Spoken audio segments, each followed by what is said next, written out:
ঘটিয়েছে রাষ্ট্র সংস্কার পরিবর্তন, শাসনতান্ত্রিক ব্যবস্থার পরিবর্তনই গণ অভ্যুত্থানের আকাঙ্ক্ষা।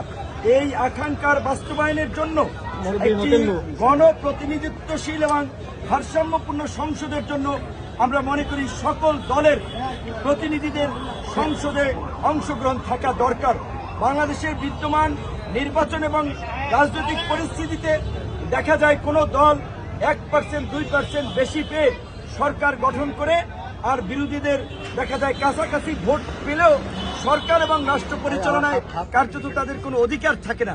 সেক্ষেত্রে আমরা ভারসাম্যপূর্ণ সংসদের জন্য সংসদে আনুপাতিক হারে নির্বাচনের ব্যবস্থা আমরা চালু করার দাবি জানিয়েছি। এই লক্ষ্যে প্রায় বেশিরভাগ রাজনৈতিক দলের সাথে আমরা আলাপ আলোচনাও করেছি এবং আমাদের দলের 2021 সাল থেকে যখন আমরা 21 দফা কর্মসূচি ঘোষণা করেছি, সেখানে এই দ্বিকক্ষ বিশিষ্ট সংসদ এবং সংখ্যানুপাতিক নির্বাচনের বিষয়টি আমরা বলেছি। ইতিমধ্যেই বেশ কয়েকটি রাজনৈতিক দল এটার পক্ষে, সরকারেরও এইটার পক্ষে আমরা মনোভাব পেয়েছি।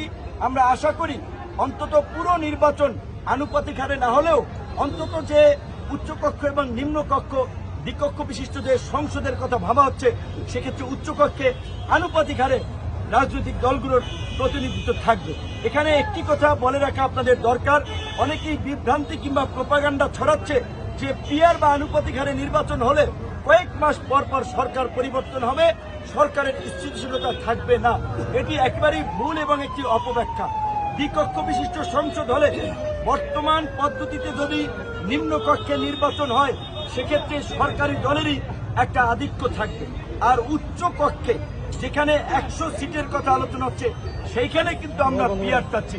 নিম্ন কক্ষে যে 400 সিট রয়েছে, সেখানে যদি আনুপাতিক হারে নির্বাচন নাও হয়, উচ্চকক্ষে পিআর হলে সেটাতে আমাদের সম্মতি থাকবে।